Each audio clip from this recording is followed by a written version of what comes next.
I'm incredibly grateful for the conversation that I get to share with you today. Usually, when we have somebody on to talk about operations, you're going to hear about systems and processes and teams. And yes, we talk a little bit about that. But Alex Charfen, my guest today, is going to give you insight into operational scale and struggles that entrepreneurials face as they try to scale that you have never heard before. But trust me, if you have a business that you are trying to scale, or if you have a business that you feel like is running you instead of you running the business, you absolutely must set aside the time to listen to this episode today. Alex Charfen is a name that you probably know. He's been featured on MSNBC, Fox News, CNBC, The Wall Street Journal, USA Today, just to name a few. He is the author of the Entrepreneurial Personality Type, which we're going to talk a little bit about, but he's also an absolute operations genius. He runs the company Simple Operations with his wife, Katie.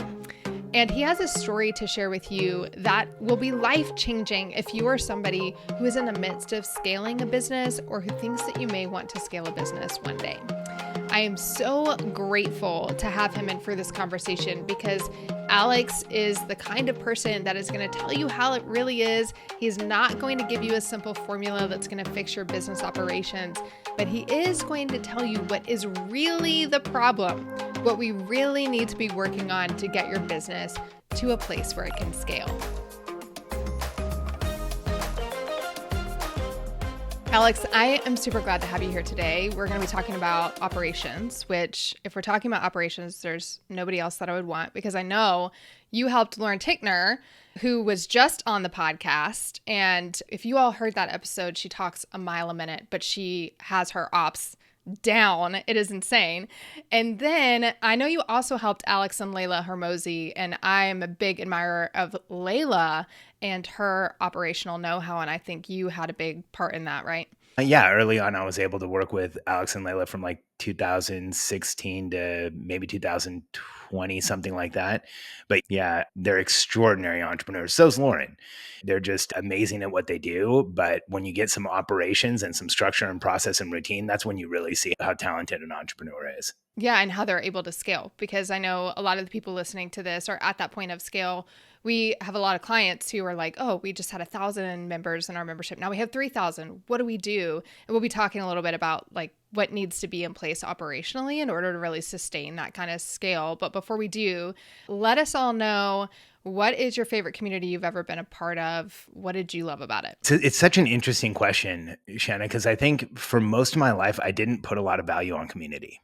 I think, to be quite candid, due to how I was brought up and the reflection of the world around me, I had a very transactional view of relationships in general. And it was like, we have a relationship, so we can do this thing, and then we get out of it, and then it doesn't matter anymore. And so it wasn't really until late in my entrepreneurial career that I even started to see that there was power and value and validation and grounding in communities. And if I had to answer what my favorite community is that I've been in as an entrepreneur, it's probably Archangel by Giovanni Masico up in Canada. It's not probably, it's Archangel. Gio's a really close friend of mine. And he has this community where he curates just the most incredible, amazing people in a way that people show up where they are transparent and they're real and they're there to help and they're there for the experience of the community. They're not there to sell everybody. They're not there to like stroke their ego and show how important they are. They're there to support each other and to validate each other and to answer questions for each other. And I just went up to Canada 3 weeks ago. I'm terrible with time, and this has been a very busy month, but I was just in Canada, I think 2 or 3 weeks ago with my 16-year-old Reagan, and she actually attended 3 days of Archangel Summit with me. And it was amazing to be in this community where there's so many people I respect, so many people I love, so many people who have helped me, so many people doing incredible things in the world. But then to also watch my 16-year-old interact with entrepreneurs that have huge businesses that are changing the world and still took the time to connect with her and talk to her and understand why she was there and what she was excited about. And I think as entrepreneurs, a lot of times we don't put a lot of emphasis on relationship or community until we understand just how powerful it can be. And I'm in that place now where when I go to Archangel and I spend a few days with those people, I come back and it just feels like massive momentum. Yeah, you're completely re-energized. And it's interesting because I don't know I've been in this for 10 years. I know you've been in it for a lot longer, but I don't know if the space itself is maturing or if we're all just maturing. But you're right. In the beginning, it was all very transactional. That word collaboration was really just a guise for what can I get out of this relationship and what do I have to give you to get something back?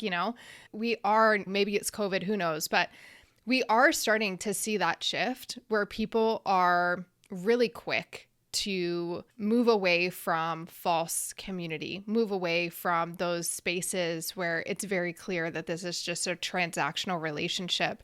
And I think it does something for us as people. And I say this all the time, but when we have a place where we can show up fully as ourselves and be received and loved as that person, we show up more fully in the world, which is what creates a better world, which is why I care so much about community. I want people to have that space. I think for a long time, people thought they had it, but they never really experienced true community. So I love that you're even admitting like, hey, I don't think I really got this right for a long time. But now that I've found this, I don't want to lose it. I love it. And I'm inviting my family into it because that's how much I know the value of it. Yeah, I think, in some way, Shanna, you pointed out the challenge with a lot of entrepreneurial communities that are out there. I think you have to be careful with which one you join. I've been in some that are really challenging. I didn't understand how challenging they were when I was in them. But in retrospect, I can look back and see that depending on the person who's curating that room, who's running the community, I've been in communities where it really is everybody pitching each other and everybody trying to show up and be better than everybody else. And there's like these comparison and competition, like, oh, how big's your business? How many people on your team? Those types of questions to see like who's more important than the other person. And I think the same way the community is incredibly important, if you get into one that is unintentional, if you get into one where people don't show up as who they are. There's that old Chris Rock joke that like you meet someone at a party and they send their representative. So you never really meet them. It's the person telling you who they want to be. I've been in those communities where I'm having a conversation with somebody and energetically I can feel like, oh, we just shifted from reality into a sales pitch and into like the representative conversation. And I can feel it. I'm like standing there thinking, I don't want to be in this conversation because it's not real anymore.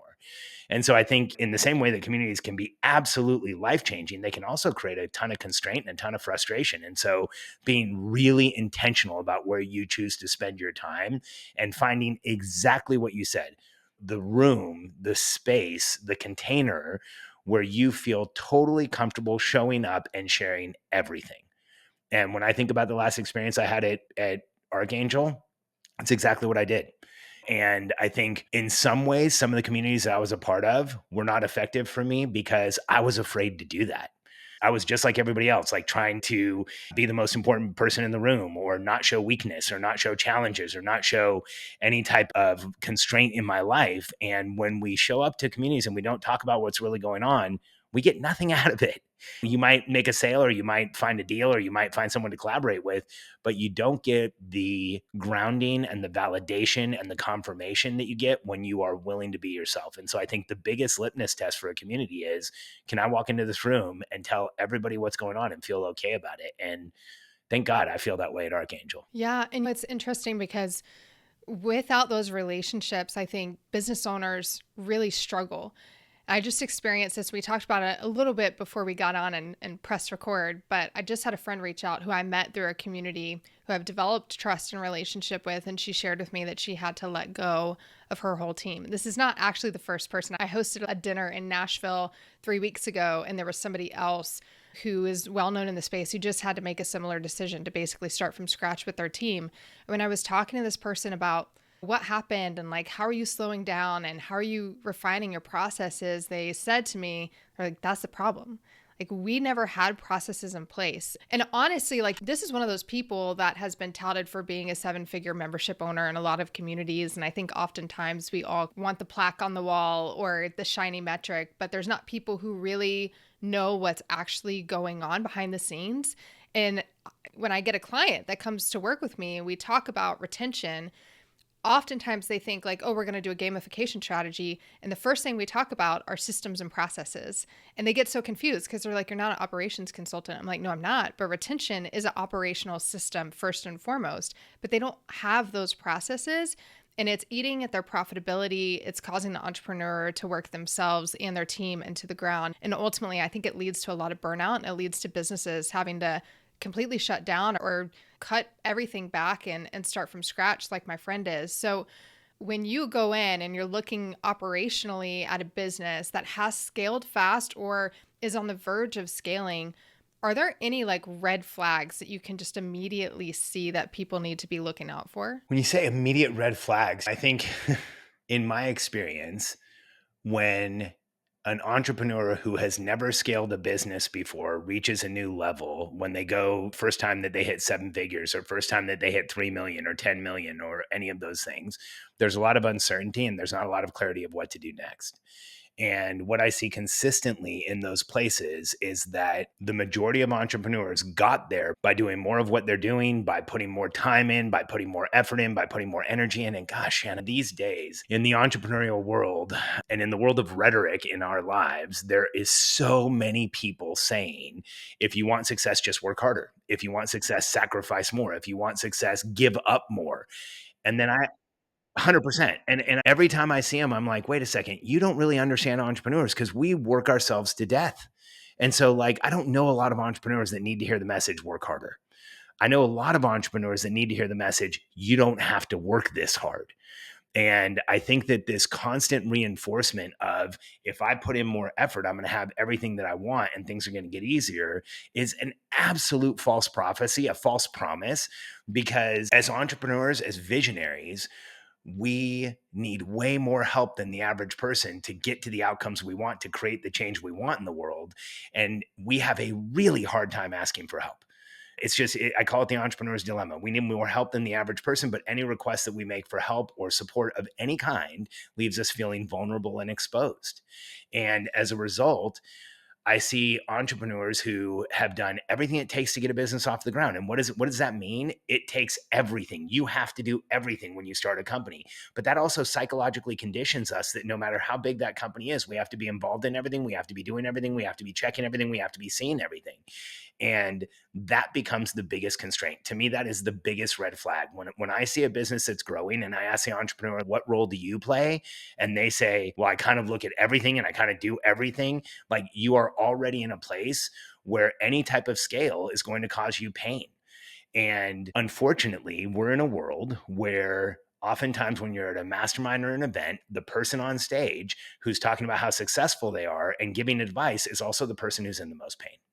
And I'm not going to, certainly wouldn't ever name names, but there's been too many times where I'm in a room and I see a person on stage and I'm like, wow, I know that person. I know the pain they're going through. I know the stress they're going through. I know the frustration they're going through. I know just how close they are right now to shutting everything down. In fact, yesterday in the hallway, they told me they're having the fantasy of going back to doing it all themselves. And now they're on stage telling everybody else what to do. And I think that as entrepreneurs, we need to understand that doing more and putting more of yourself in and just working harder is an equation that only goes in one direction. If you're going to work harder the whole time, just putting in your time, you're going to end up in a place where there's the day where you can't do more, and the day where you can't work harder, and the day where there's not 10 minutes more.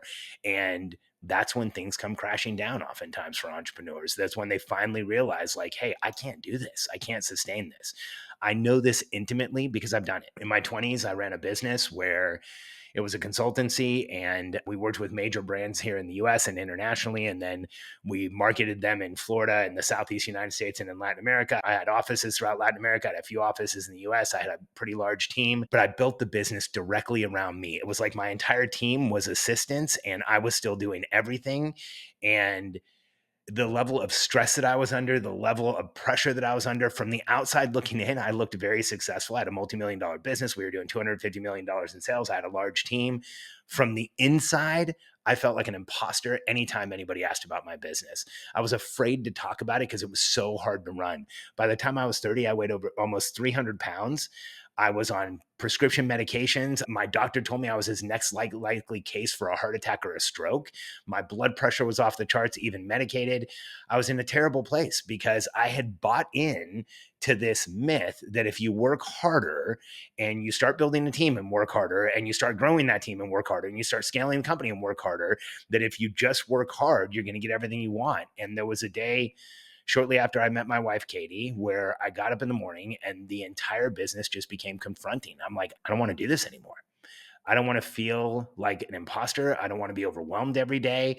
And I built myself into a place where in that business, I couldn't see a way to fix it. And so I did a fire sale. I exited the business for a lot less than what I should have or what I could have. I absolutely should have exited the business. I don't want to say that. I'm so glad that I did. It was life changing, but it was because I didn't understand that if I didn't get help and if I didn't delegate first responsibility and then delegate time and then delegate success, that I was going to end up responsible for everything. I was going to be in the chair for everything. And it was one of the most challenging times of my life to have that realization and then to get out of this business that I built for 10 years. Yeah, to walk through a time like that. And then now you are helping business owners and entrepreneurs prevent that very thing from happening to them. That's pretty powerful. And I just think about the marketing message that so many people sell is this idea of time freedom. And I actually just wrote a letter to my newsletter yesterday, and I wrote about this challenge that we face where if we build our business right, we should be getting more time. We should be making more money for the time that we're putting in. But often what happens is we feel guilty that we are making more money and working less. We feel guilty that our team is doing more and we are doing less and we're the one making all the money. And so by default, we take this white space that we bought into that course for or that membership for. We take that white space of time freedom and we fill it with more work and deliver more and do more, which often isn't what our people that we're serving really need in the first place. But we never actually embrace the very gift that we said that we wanted in the beginning because there is this like feeling of guilt. And so what I hear you saying is that oftentimes before you can even start building out the operational processes, you have to realize that there's a lot of mindset in this. And there's a lot of you as a leader and as an entrepreneur and as a business owner that you're going to be fighting against yourself. And that's not something that you can just be like, oh, hey, yeah, no, entrepreneurs are like this, but do this anyways. It actually is a real struggle for an entrepreneur to not have that feeling of doing more and working harder. Yeah, you use the term guilt. I think guilt definitely plays into it, but we see this in our program all the time. I'll just give you a scenario. We have members who come in and they are overwhelmed in the day to day. They feel like the business might be on the verge of breaking. They have a team and they don't really understand what the team is doing. And they're starting to lack trust with the team, or they're starting to kind of create some animosity towards the team, or maybe even animosity towards the team and their members. And then we'll start working with them and they install some operational systems and they put some processes in place. And if you have the right process and structure that really supports entrepreneurs, things can happen fast. Sometimes in as little as 90 days or 4, 5, 6 months. We take an entrepreneur who's putting 10, 12 hours a day into a business and we cut that in half. And we have what we call the freak out period because suddenly this entrepreneur who's always wanted time freedom, who's always wanted autonomy, who's always wanted space and spaciousness, has time freedom, autonomy, and space and spaciousness. And it is terrifying because it doesn't feel productive to do nothing. And it doesn't feel like we're doing the right thing if we go get a massage or see a therapist or work out or go for a walk or take care of ourselves. And it doesn't feel significant if everybody doesn't need you and there's time and space on your calendar. And like you said, what will often happen is entrepreneurs will turn around and start filling the space and do something new. And they create fires. They start creating fires in the business. Like you said, their membership might not even want what they're doing, but they're doing it anyway just to feel significant. And then they can get back to that place where, okay, I'm overwhelmed again and I've got too much to do and I'm significant and I feel like I'm making a contribution because everybody needs my time. But what we don't realize is if you're always putting out fires, you're probably the arsonist. And if you have a business where there's constant panic, you're driving that as the owner. You have to take responsibility for that. And when we commit to the reality that we got into this for freedom, and then we really start seeing that show up, that's when we have to like double down and understand that's why we're here and that's why we're doing this. And Shanna, there's some entrepreneurs who can't deal with it. We don't have a lot of them, but we have people come into our program. I can think of a couple. There's not a lot. It's like less than 1 out of 10, but they'll come into our program, get tons of time back, have a business that starts scaling predictably, but they can't deal with the absence of stress. They can't deal with the absence of that constant pressure. That is an addictive feeling. When we're under stress, our body gets a whole mix of chemicals that is a very addictive mix of chemicals. We get thyroid and adrenaline and cortisols and all kinds of stuff that our body becomes addicted to. And if we get to a place where we no longer have that, and we don't replace it with new behaviors like taking care of ourselves and being intentional, we'll often go right back to it. And I've seen so many people in our, not a majority, but I've seen a handful of people in our membership who have gotten to the place where they have time and space, and they go right back and break it apart and go back to how they were. And I think for some of us, that's a learning experience that maybe we need to have 3 or 4 times before we finally figure out we don't need to do that. But it's definitely an issue in entrepreneurship. Yeah, and I can imagine for some people that it's a place of comfort that was even trained in them from a young age, right? I know I grew up in a very like chaotic childhood environment, and I really struggle with that same thing of feeling okay with doing things for myself, of feeling okay with white space on the calendar. And my husband is so kind and gentle, just my perfect match. And he's always just reminding me of like, this is what you've been building for 10 years. This is important. This is valuable. This is the best work for you to be doing. Your identity is not in how many boxes you check today, you know? I'm like, oh, yes, thank you so much. So if I am that business owner and I'm listening to this and I'm like, okay, yes, I am definitely the arsonist in my business, or I feel like I'm on the verge of that, like I'm starting to feel that tension with the team. I'm starting to feel that overwhelm. What do they do? Like, what is the first step? Is it, I think a lot of people default to hiring more team or letting go of the team that they have and replacing them.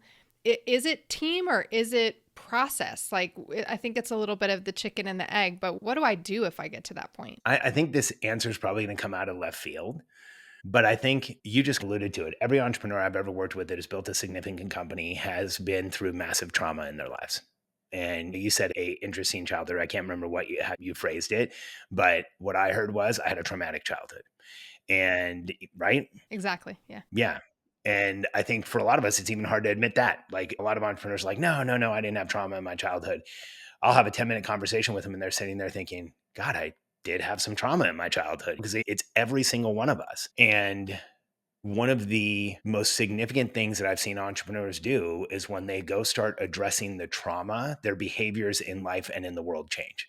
When an entrepreneur gets EMDR therapy is like such a staple for me. It's so good and it works so well with our personality type. Or when they start doing psychedelic therapy with somebody who really understands integration, or they start talk therapy, I have not seen be super successful over time, or they start working with like the right coach, the right facilitator that's going to really help them understand their trauma and work through that trauma. Oftentimes that causes a behavioral change in the business. I think that for so many of us, that addiction to stress, that addiction to the chaotic environment, that addiction to the significance of being in stress and chaos actually is repeating a learned behavior from our childhood of being in stress and chaos. And when I look at the entrepreneurs I've worked with, the reason that we can put up with the ambiguity and the pressure and the stress of being an entrepreneur is because we are repeating patterns that we've had in our lives. I know I did. I know, and I know I have, and I know I still do. I've definitely gotten better and I understand them more, but I still definitely do. I think all of us do. And when we can process some of that trauma, when we can understand how much suppression there's been in our lives, when we can understand how much challenge we've really been through, how much we've overcome, oftentimes in the present day, it releases that addiction to stress and to all those stress hormones and chemicals and to the significance of being stressed.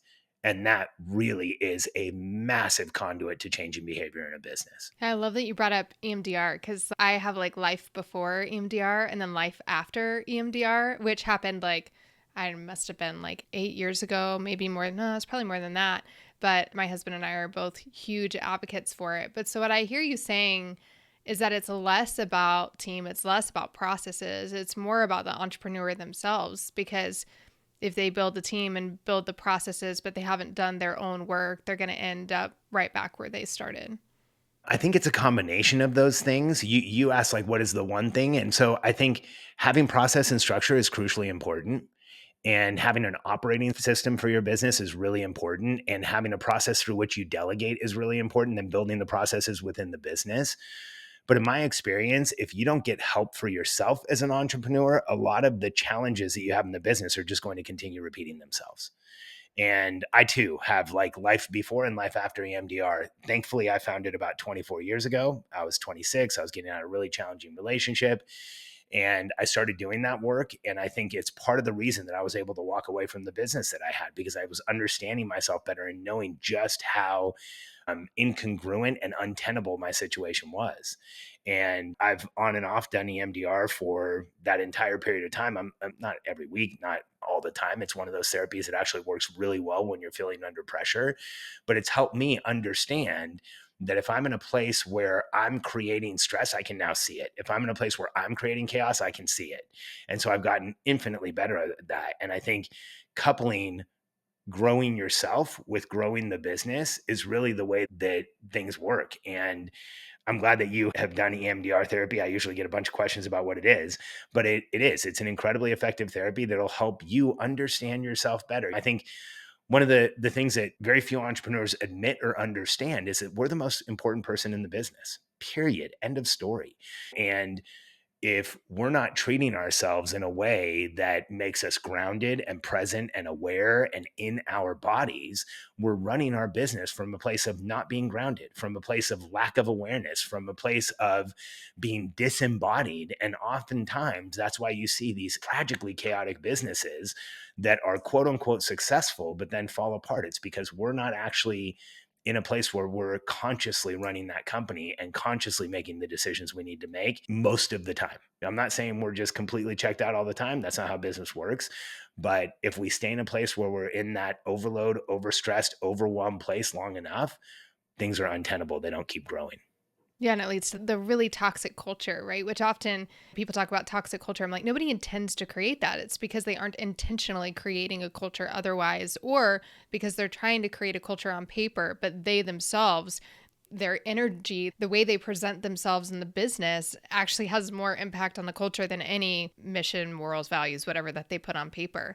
You've mentioned this a couple of times, and I'd love to just for you to just explain what this means, because you keep talking about an operating system, which I love the idea of, but I think it takes a while for business owners to get to a place where they understand what SOP is, right? We have a standard operating procedure, and it's like every task in the business should be documented and written down. And then people go, oh, we do have really good systems. We do have an operating system in the business because every individual employee has an SOP for every single task.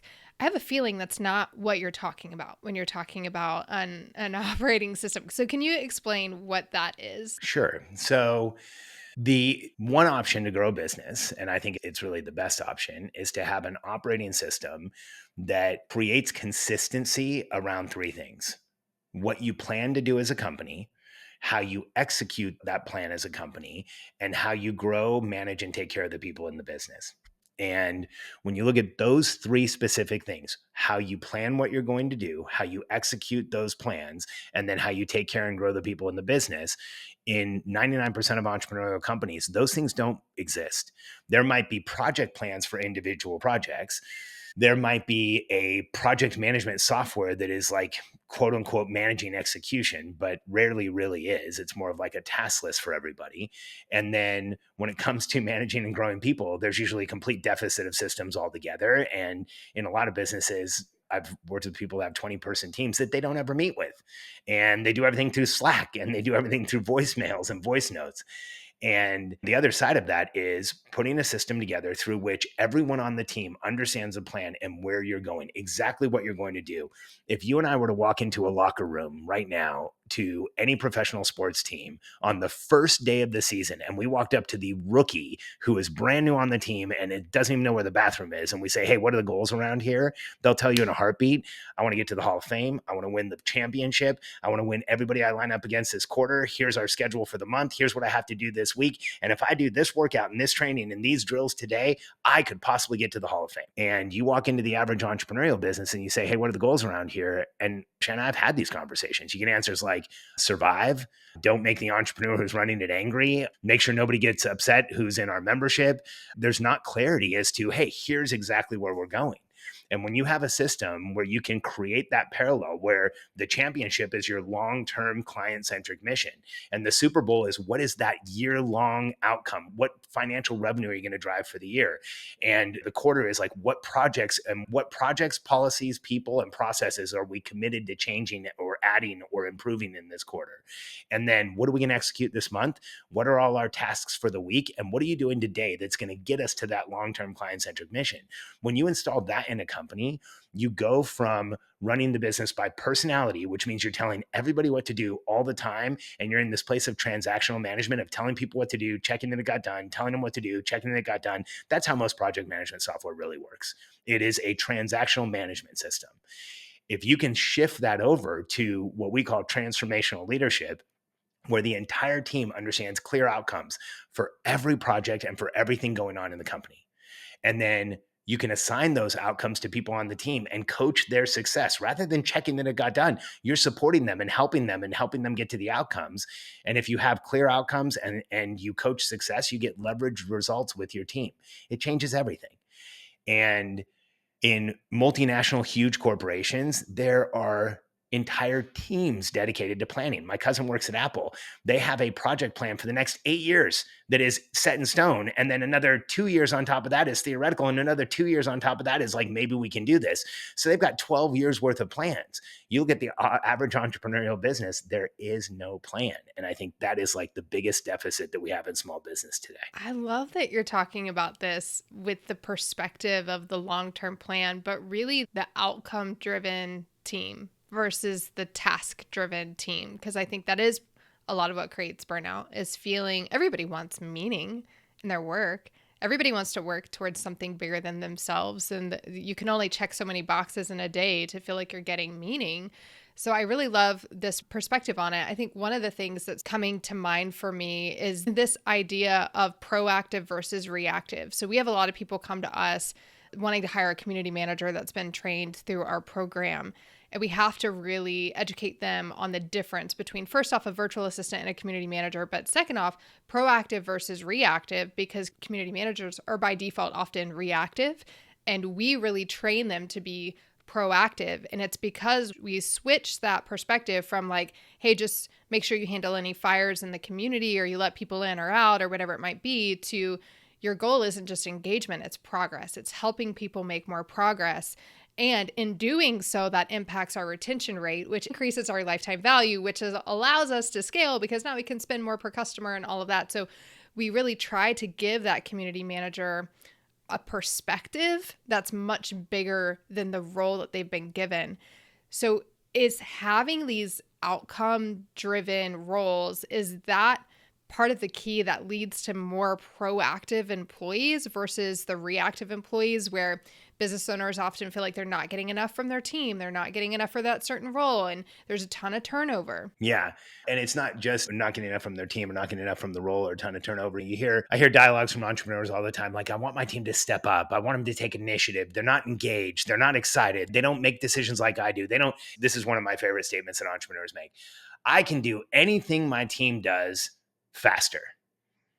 Have you heard that? Like, that's like a universal, like, I hired this person to do this thing and it takes them 3 times as long as me. To me, the symptom in all of that, in a team not taking initiative and not feeling like they're stepping up and not feeling like you get the support you need, is that they don't have clarity as to where they're going.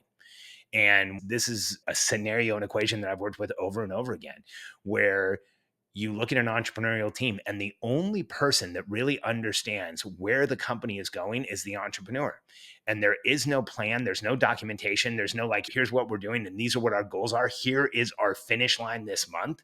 And instead, there's no finish lines. It's just continue working until something changes and then work on that thing and then work on the next thing. And there's no context as to whether you're succeeding or not succeeding. And what happens so often on entrepreneurial teams is that we attract people that are different than the people going to work for Ford or Apple or Intel or companies like, or Facebook or Google. Like, the person who's going to work over there wants to be in that type of a structure. The person who's working in a small business typically they want to be able to achieve, they want to be able to contribute, they want to be able to be recognized, they want to be able to succeed. Like success is so important to the A players that go work in our size businesses. And then we put them in this situation where they don't understand the outcome, so they can't work autonomously. They don't really understand what the goals or objectives are, so they work on stuff as they're given the stuff to work on, or they work on problems or fires or putting something out or last minute heroics. And oftentimes we drive the best people out of the team because they came to your company to win.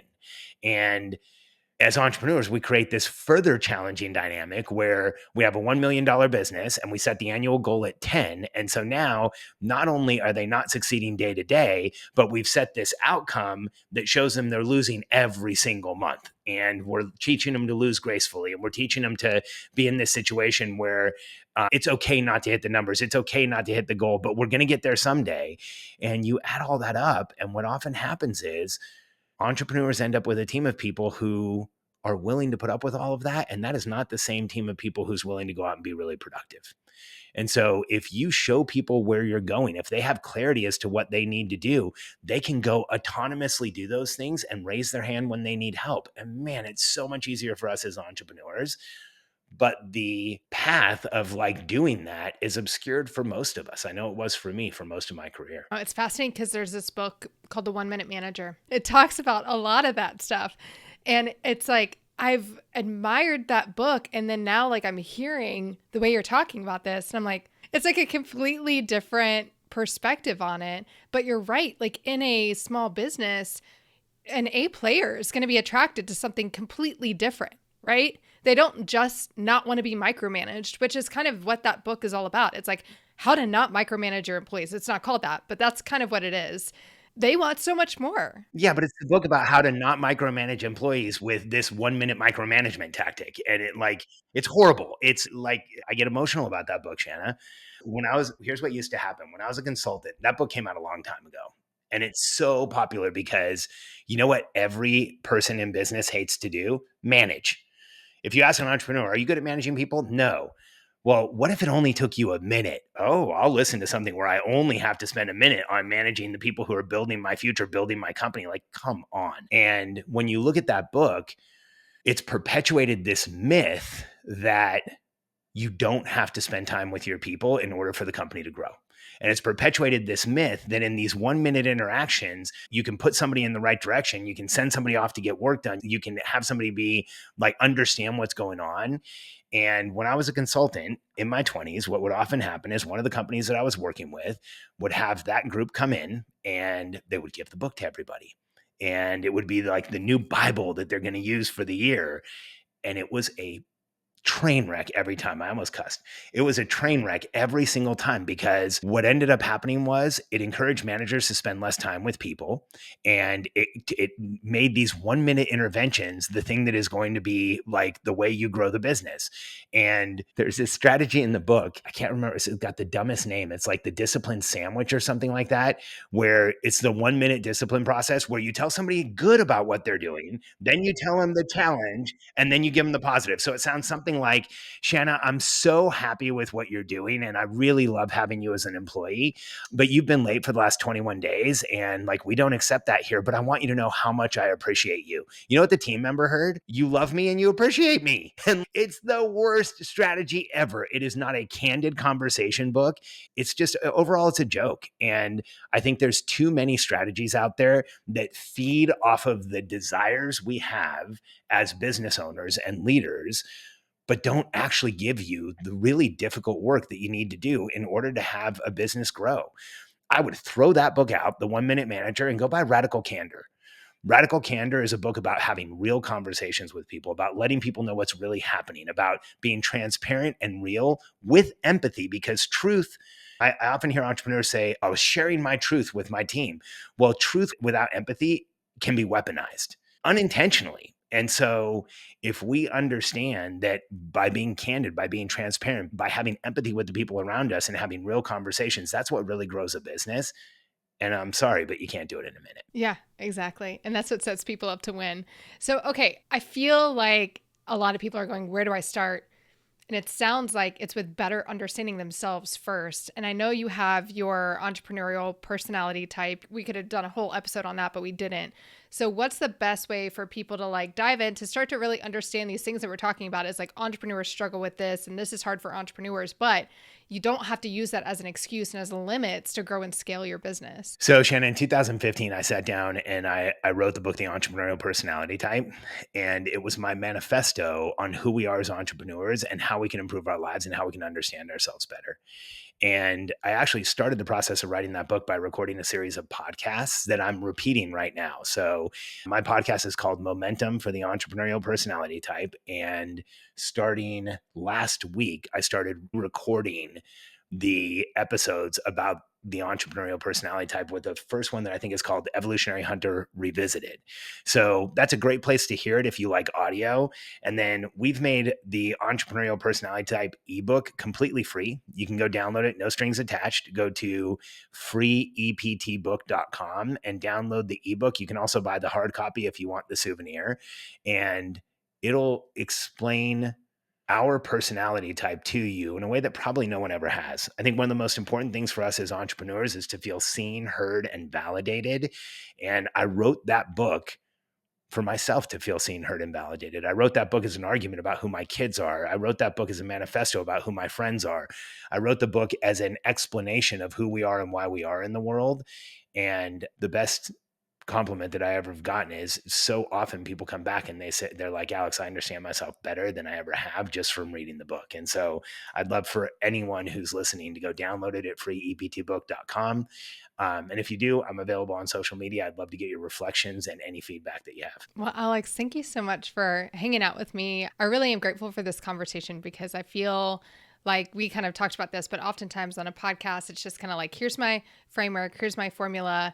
And this has been a genuine conversation on your reflection of your journey and the journey of those that you've worked with. And so I know if anybody is listening to this right now and they can relate to that feeling of being the arsonist or that feeling of constantly filling that time freedom that they've worked so hard to get that white space, constantly filling that either because of guilt or a feeling of inadequacy or not feeling important and needing that kind of validation in their work, that after listening to this conversation, they know that they can trust you, that you get it, that you're not going to shame them for it, that you're not going to come in and just slap an operating system or an SOP on something to try and fix their business, but that you're actually going to be fully integrated in with who they are as an entrepreneur, how that interacts with the people they're trying to serve, with the team that they're serving as well. And I love just hearing you talk about this, your heart behind it in that fully integrated approach. And I know it's going to create a lot of value in this world. So thank you so much for coming to share that with us. Oh, thanks for having me, Shanna. I think for anyone who's listening, being an entrepreneur is not easy. We've chosen probably the most difficult path that you can choose in life as a way to earn a living. And I've had people say like, oh, what about the people who defuse bombs? I'm like, they get to go home and leave the bomb at work. We don't. But in the fact that it's the most difficult, I think it also is the path that creates the most intense amount of personal growth and the most intense amount of personal development if we let it. And as an entrepreneur, if you're willing to reflect on yourself, if you're willing to work on yourself, if you're willing to take care of yourself, to me, that's the fastest way to actually creating the success that you want in the world and the type of life that you have always desired, but maybe you're afraid to admit. And if anyone out there tells you that it's going to be easy, or that you don't have to work on yourself, or that you can do it all by yourself, they're probably trying to sell something to you and it's not going to go that well. Lean into the coaches who tell you this is a tough path to take, but there's a way to make it easier, but it will never be easy. Man, I'm not sure that any better truth has ever been spoken to an entrepreneur for sure. After doing this for many years, I'm like, that is it. And when people ask me all the time, they're like, hey, I'd kind of like to start my own business. I'm like, would you now? Would you? Do you know what you're signing up for? Yeah. Let me peel back that Instagram reel you saw on that influencer's TikTok and let's talk about this. But I'm truly grateful. I'm grateful for the conversation. Y'all go get the book, read it, sit with it, and feel seen and heard and valued in reading that, and then ask yourself, what now? What am I going to do about this now? Don't just read it to read. We do that so often with these books, but read it and then ask yourself, like, what do I need to do now that I know these things? Alex, thanks for hanging out. Oh, thank you so much for having me. This was an awesome conversation, and I appreciate everything you do. Love it. Bye.